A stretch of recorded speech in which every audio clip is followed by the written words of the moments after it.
नमस्कार दोस्तों, स्वागत है आपका अपने परिवार अपने YouTube channel Nalanda success concept में।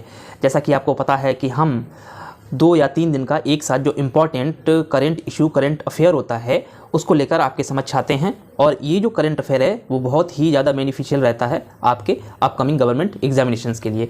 इसी करंट अफेयर के साथ साथ हम कुछ मोस्ट इंपॉर्टेंट क्वेश्चंस को भी इस सेशन में डिस्कस करते हैं। ठीक है दोस्तों, चलिए तो बिना देर किए हुए without wastage our time we are discussing about our important current affair and about this session. Okay, चलिए देख लेते हैं दोस्तों। यहाँ पे पहला जो न्यूज़ है दोस्तों, पहला यहाँ पे जो न्यूज़ है वो है जलवायु परिवर्तन प्रदर्शन सूचकांक को लेके। यहाँ पे जो भारत का रैंक रहा है वो रहा है 8th पोजीशन पे, इंडिया 8th पोजीशन पे रहा है। वहीं इसी के साथ साथ मैं आपको बता दूं कि जलवायु परिवर्तन सूचकांक को जो जारी करता है वो करता है जर्मन बाच। ठीक है, और ये जर्मन बाच संस्था ने कुछ प्रतिमान बना रखे हैं। क्या बना रखे हैं? कुछ आयाम बना रखे हैं। उन आयामों को जो देश जितनी अधिक तीव्रता से, जितने अधिक इफ़िशियंसी से उन आयामों को पा लेता है तो उसी आधार पर जर्मन बाच संस्था जलवायु परिवर्तन प्रदर्शन सूचकांक में उसको रैंक देती है। दोस्तों यहाँ पे बता दें दोस्तों कि जलवायु परिवर्तन प्रदर्शन सूचकांक में इस बार 2022 में पहला, दूसरा और तीसरा पोजीशन किसी कंट्री को नहीं दिया गया है। रीज़न यही है कि कोई भी कंट्री जर्मन बाच संस्था द्वारा जो रखे गए प्रतिमानों को जो है प्राप्त नहीं कर सकी। साथ ही बता दें यहाँ पे 4th पोजीशन यानी कि इस सभी देशों की यहाँ पे 63 देशों की रैंकिंग बनाई गई थी, उसमें 4th पोजीशन यानी कि अगर फिजिकल रूप से देखें तो फर्स्ट पे जो आया है वो है हमारा डेनमार्क। ओके दोस्तों, बता दें कि 2021 में जब यही जलवायु परिवर्तन प्रदर्शन सूचकांक की रिपोर्ट आई थी तो उस समय हमारा जो इंडिया था वो था 9th पोजीशन पे। ठीक है, इस बार जो है वो 8वें स्थान पर आया है। चलिए देख लेते हैं दोस्तों। 15 नवंबर को मनाया गया जनजाति गौरव दिवस। जनजाति गौरव दिवस के बारे में हम पहले भी डिस्कस कर चुके हैं। बता दें ये जो जनजाति गौरव दिवस है वो बिरसा मुंडा जी के जयंती पर मनाया जाता है और बिरसा मुंडा जी की जयंती है 15 नवंबर को। चलिए देख लेते हैं। अगला करंट बर्निंग इशू है केंद्रीय शिक्षा और कौशल विकास मंत्री धर्मेंद्र प्रधान ने नई दिल्ली में अपने फिनिश समकक्ष पैट्री हैनकोनेन से मुलाकात की। दोस्तों बता दें यहाँ पे फिनिश का मतलब हो गया फिनलैंड। ओके, यहाँ पे आप कंफ्यूज मत होइएगा, ये है फिनलैंड। ठीक है, फिनलैंड के जो कौशल विकास मंत्री हैं उनके मतलब पैट्री हैनको उनके साथ यहाँ पर धर्मेंद्र प्रधान जी की मुलाकात हुई और द्विपक्षीय मुद्दों को लेकर यहाँ पर एक चर्चा हुई कि ताकि भारत और फिनलैंड साथ आकर एक प्लेटफॉर्म पे आकर उसकी इंडस्ट्री को, उसके उद्योगों को कैसे विकसित करने में सहायक सिद्ध हो सकते हैं। ठीक है दोस्तों, अब देख लेते हैं हमारा नेक्स्ट जो बर्निंग इशू है वो झारखंड स्थापना दिवस को लेकर है। झारखंड स्थापना दिवस दोस्तों मनाया गया है 15 नवंबर 2000 को। साथ ही इसी के साथ बता दूं दोस्तों कि 2000 में ही, सन 2000 में ही उत्तराखंड यूपी से उत्तराखंड, ठीक है, और बिहार से झारखंड अलग हुआ था। ठीक है, साथ ही एमपी से छत्तीसगढ़ भी सन 2000 में ही अलग हुआ था। यहाँ पे उत्तराखंड का बता दूं कि यूपी के 13 डिस्ट्रिक्ट जो हैं वो यहाँ पे अलग होकर नया स्टेट का रूप प्रदान किया गया था। ठीक है दोस्तों, चलिए देख लेते हैं हमारा अगला न्यूज क्या है। दोस्तों यहाँ पे अगला न्यूज है दिग्गज तेलुगु अभिनेता कृष्णा गारू जी को लेके। दोस्तों यहाँ पे गारू जी की 80 साल की एज में हैदराबाद में उनका निधन हो गया है। गारू जी के बारे में बात करें तो कृष्णा गारू जी का जन्म जो हुआ था वो 1943 में हुआ था और इनको पद्म भूषण पुरस्कार भी भारत सरकार द्वारा दिया गया था। बता दें अभी जो रिसेंट में जो साउथ के एक्टर हैं महेश बाबू वो इन्हीं के बेटे हैं। इन्हीं के साथ साथ कृष्णा गारू जो हैं वो संसद सदस्य भी रहे हैं दोस्तों। ठीक है, चलिए देख लेते हैं अगला क्वेश्चन यानी कि अगला बर्निंग इशू हमारा यहाँ पे क्या है। यहाँ पे दोस्तों जो है मिस्र में शर्म एल शेख में जो COP27 की मीटिंग हो रही थी तो इसी मौके पर भारत और स्वीडन, ध्यान रखिए दोस्तों, भारत और स्वीडन ने lead IT and leadership for the industry transition शिखर सम्मेलन की मेजबानी की। दोस्तों यहाँ पे 2 देशों ने मेजबानी की है, एक तो भारत और दूसरा कौन है, स्वीडन। और किसकी मेजबानी की है, COP27 के अंतर्गत जो leadership for the industry transition है उसके अंतर्गत यहाँ मेजबानी की गई है। बता दूं दोस्तों कि इंडस्ट्री जनित जो CO2 यानी कि कार्बन इमिशन जो होता है प्री इंडस्ट्रियल लेवल पर, वो लगभग 2 डिग्री सेल्सियस तक बढ़ता है टेम्परेचर इससे। इसी को यहाँ पर 1.5 डिग्री सेल्सियस तक पहुँचाने की बात की गई है दोस्तों यहाँ पे, ठीक है।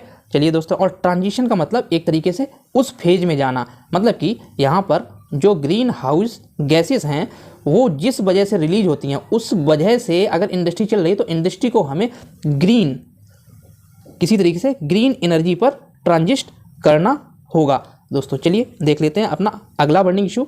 अगला बर्निंग इशू है वित्तीय सेवा विभाग के सचिव विवेक जोशी को भारतीय रिजर्व बैंक के केंद्रीय बोर्ड में निदेशक के रूप में नामित किया गया है। दोस्तों यहाँ मैं बता दूं आपको कि RBI का जो केंद्रीय बोर्ड होता है उसमें किसी भी निदेशक को नामित किया जाता है तो वो किस आधार पर किया जाता है, वो किया जाता है दोस्तों यहाँ पे RBI अधिनियम 1934 के तहत। और ये RBI अधिनियम 1934 जो है लागू हुआ था 1935 में, ठीक है। इसी के साथ साथ दोस्तों बता दूं कि जो डायरेक्टर बोर्ड होता है उसमें ऑफिशियल जो डायरेक्टर होते हैं, एक तो डायरेक्टर बोर्ड होता है RBI का, ठीक है ना, इसमें एक तो होते हैं ऑफिशियल डायरेक्टर, ठीक है दोस्तों, और एक होते हैं अनऑफिशियल डायरेक्टर, ठीक है ना, अनऑफिशियल डायरेक्टर।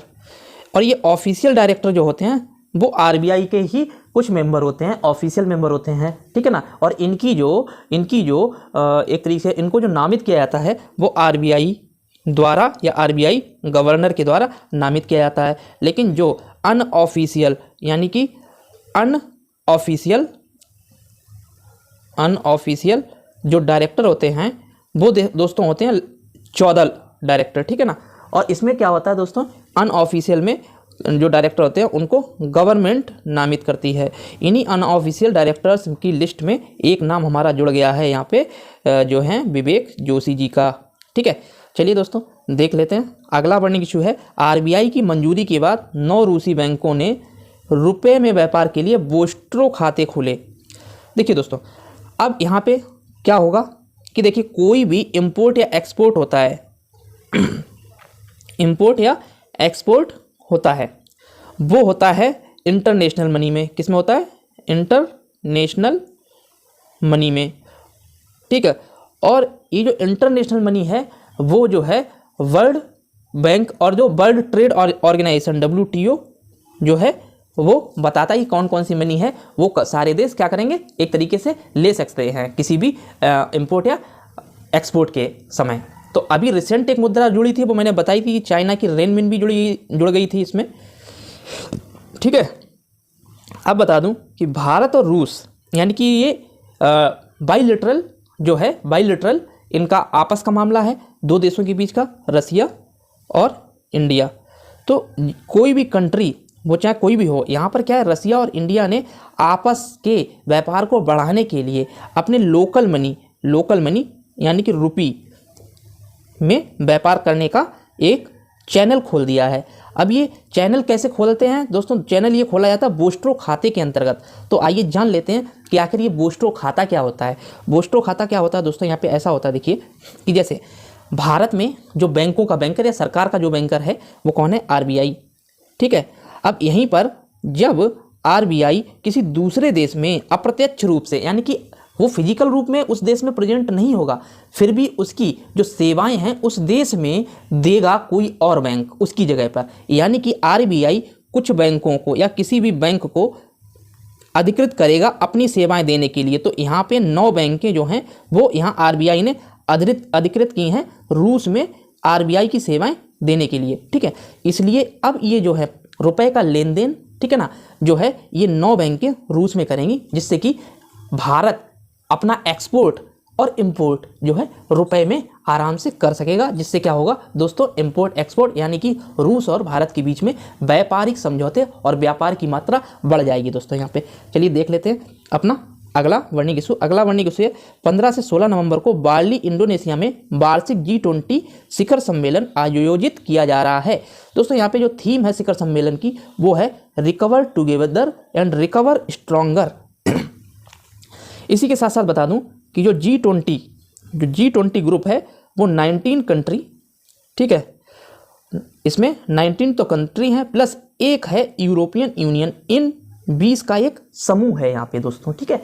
इसी के साथ साथ दोस्तों बता दूं इस समिट का जो मेजबान देश रहेगा वो रहेगा यहाँ पे इंडोनेशिया, और यहाँ की जो प्रेसिडेंसी रहेगी इस समय वो रहेगी इंडोनेशिया के जो हैं जोरे विडोडो के पास, ठीक है ना, जोरो विडोडो के पास। ओके, किसके पास? जोरो विडोडो के पास।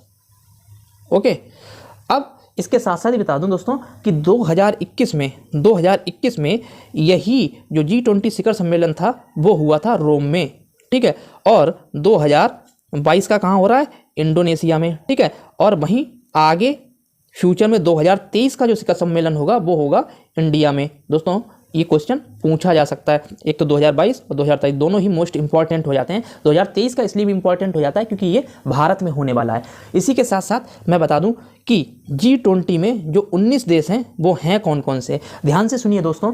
इसमें जो 19 देश हैं वो हैं Argentina, Australia, Brazil, Canada, China, Germany, France, India, Indonesia, Italy, Japan, Republic of Korea, Mexico, Russia, South Africa, Saudi Arabia, Turkey, UK and US. Okay, तो ये जो हैं 19 देश इसमें शामिल हैं और प्लस यूरोपियन यूनियन इसमें शामिल है, ठीक है दोस्तों। चलिए देख लेते हैं अगला वर्णिक। अगला जो वर्णिक इशू है वो 15 नवंबर को संयुक्त राष्ट्र ने क्या बनाया? एक 8 अरब दिवस बनाया है। दोस्तों संयुक्त राष्ट्र की रिपोर्ट के अनुसार क्या है कि 15 नवंबर को पूरे जो वर्ल्ड की पॉपुलेशन है यानी कि जनसंख्या है वो हो जाएगी 8 अरब। इसीलिए इस दिन संयुक्त राष्ट्र ने 8 अरब दिवस मनाया है। चलिए दोस्तों अब देख लेते हैं हमारे कुछ इंपॉर्टेंट क्वेश्चंस। पहला क्वेश्चन है वर्ल्ड पॉपुलेशन प्रोस्पेक्ट्स 2022 के अनुसार नवंबर 2022 तक विश्व की जनसंख्या कितनी हो जाएगी? That is 8 million. ये मैंने बताया था कि ये यूनाइटेड नेशन की रिपोर्ट के अनुसार, ठीक है ना, उनका मानना है कि 15 नवंबर को पूरी दुनिया की आबादी 8 अरब हो जाएगी, ठीक है।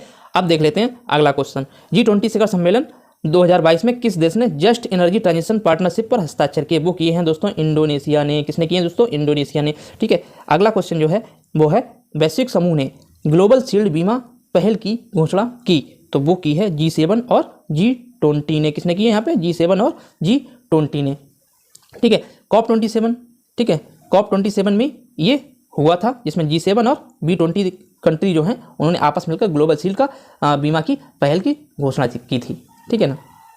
और अगला जो क्वेश्चन है दोस्तों यहाँ पे वो है जलवायु प्रदर्शन सूचकांक यानी कि क्लाइमेट चेंज परफॉर्मेंस इंडेक्स के अनुसार जलवायु समन में कौन सा देश सबसे आगे है? तो दोस्तों वो है डेनमार्क, जो कि 4th पोजीशन पे रहा है। और इस जो CCPI इंडेक्स जारी करता है वो है जर्मन वॉच कंपनी। कौन है? जर्मन वॉच कंपनी, ठीक है दोस्तों। आज के सेशन को हम यहीं पर बाइंड अप करते हैं, और अगर हमारे द्वारा किया हुआ एफर्ट आपको पसंद आ रहा है तो हमारे चैनल को सब्सक्राइब करें, वीडियो को लाइक करें और चैनल को शेयर करें। चलिए दोस्तों मिलते हैं अगले सेशन में, तब तक के लिए नमस्कार।